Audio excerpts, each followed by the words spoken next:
Hello, and welcome to the first part of The Lemonade War by Jacqueline Davies. Now, what is this book about? Well, let me tell you. Evan Tresky is people smart. He is good at talking to people, even grown-ups. His younger sister, Jessie, on the other hand, is math smart, but not especially good at understanding people. She knows that feelings are her weakest subject. So when their lemonade war begins, there is no telling who will win, or if their fight will ever end. And so we begin. Chapter 1. Slump. And every chapter begins with a definition. Slump. A drop in the activity of a business or the economy.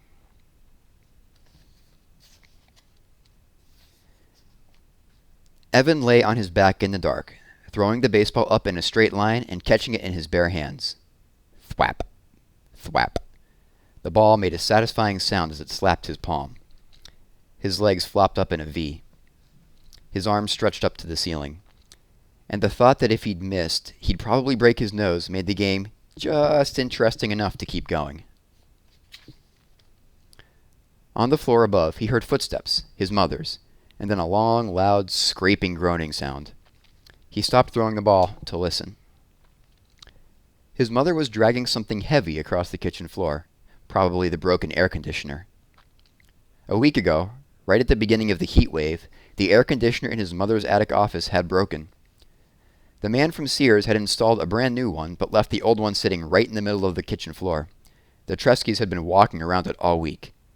Scrape. Evan stood up. His mom was strong, but this was a two-person job. Hopefully she wouldn't ask him why he was hiding in the dark basement. And hopefully Jessie wouldn't be in the kitchen at all. He'd been avoiding her for 2 days now, and it was getting harder by the minute. The house just wasn't that big. Evan had his hand on the railing when the scraping noise stopped. He heard footsteps fading to silence. She'd given up. Probably the heat, he thought. It was that kind of weather, giving up kind of weather. He went back to lying on the floor. Thwap, thwap. Then he heard the basement door open. Pshh. Evan caught the ball and froze. Evan? Jessie's voice sounded echoey in the darkness. Evan, you down there? Evan held his breath. He lay completely still. The only thing that moved was the pins and needles prickling in his fingers. He heard the door start to close. Long breath out. But then it stopped and opened again. Footsteps on the carpeted stairs. A black outline of Jessie standing on the bottom step with daylight squirting all around her. Evan didn't move a muscle. Evan? Is that you? Jessie took one short step into the basement. Is that... She inched her way toward him, then kicked him with her bare foot. Hey, watch it, would you? Said Evan, swatting her leg. He suddenly felt stupid lying there in the dark. I thought you were a sleeping bag, she said. I couldn't see. What are you doing down here? How come the lights are off?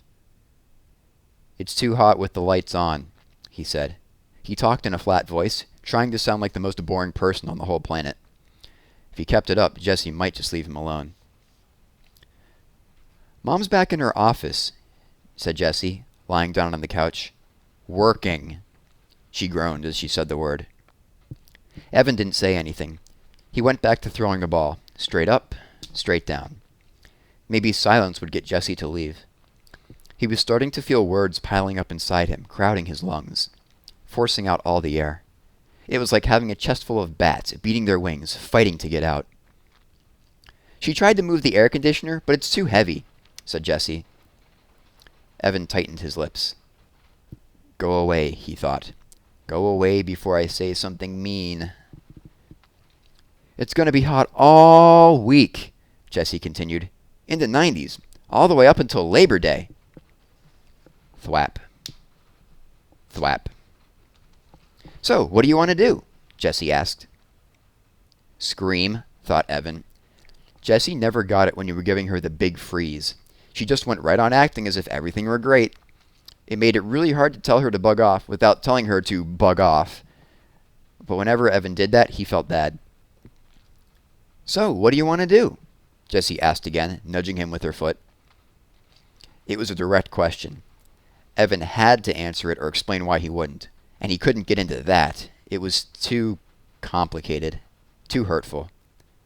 "Huh? So what do you want to do?" she asked for the third time. "Doing it," said Evan. "Nah, come on, for real." "For real," he said. "We could ride our bikes to the 7-Eleven, she said. "No money," he said. "You just got $10 from Grandma for your birthday." "Spent it," said Evan. "On what?" "Stuff," Evan said. "Well, I've got, well..." Jessie's voice dribbled down to nothing. Evan stopped throwing the ball and looked at her. "What?" Jessie pulled her legs tight to her chest. "Nothing," she said. "Right," said Evan. He knew that Jessie had money. Jessie always had money squirreled away in her lockbox. But that didn't mean she was going to share it. Evan went back to throwing the baseball. He felt a tiny flame of anger shoot up and lick his face. Thwap. Thwap. "We could build a fort in the woods," said Jessie. "Too hot." "We could play Stratego." "Too boring." "We could build a track and race marbles." "Too stupid," said Evan. A thin spiderweb of sweat draped itself over his forehead, spreading into his hair. With every throw, he told himself, it's not her fault. But he could feel his anger growing. He started popping his elbow to put a little more juice on the ball. It was flying a good 4 feet into the air every time. Straight up, straight down. Pop, thwap, pop, thwap. The bats in his chest were going nuts. "What is the matter with you?" asked Jessie. "You've been so weird the last couple of days." "Aw man, here they come," he thought.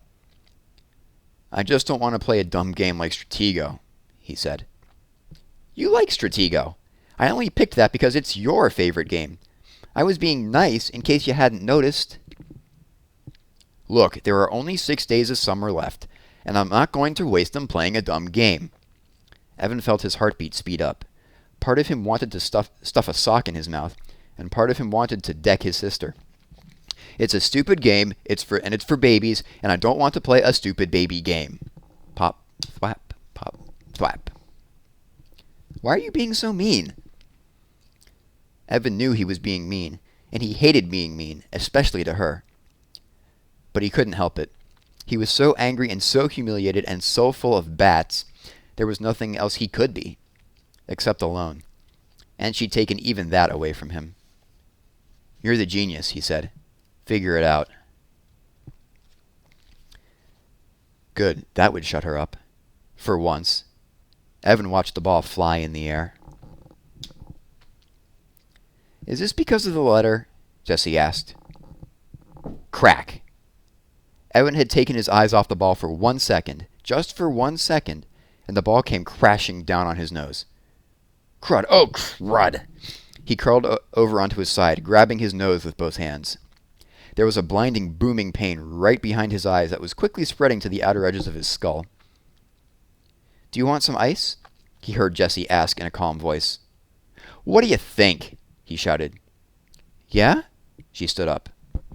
"No, I don't want any stupid ice."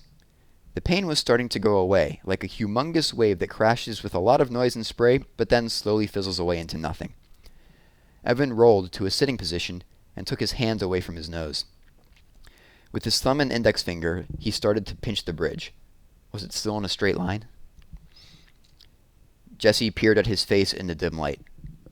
"You're not bleeding," she said. "Yeah, well, it hurts," he said. "A lot." "It's not broken," she said.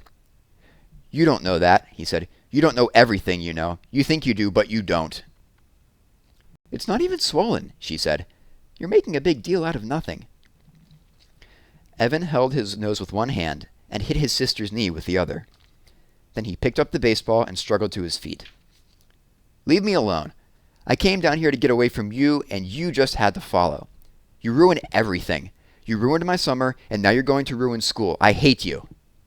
When he got to the bottom of the steps, he threw the baseball down in disgust. Thud.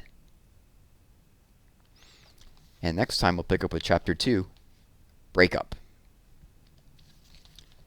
Thanks for listening. I'll see you next time.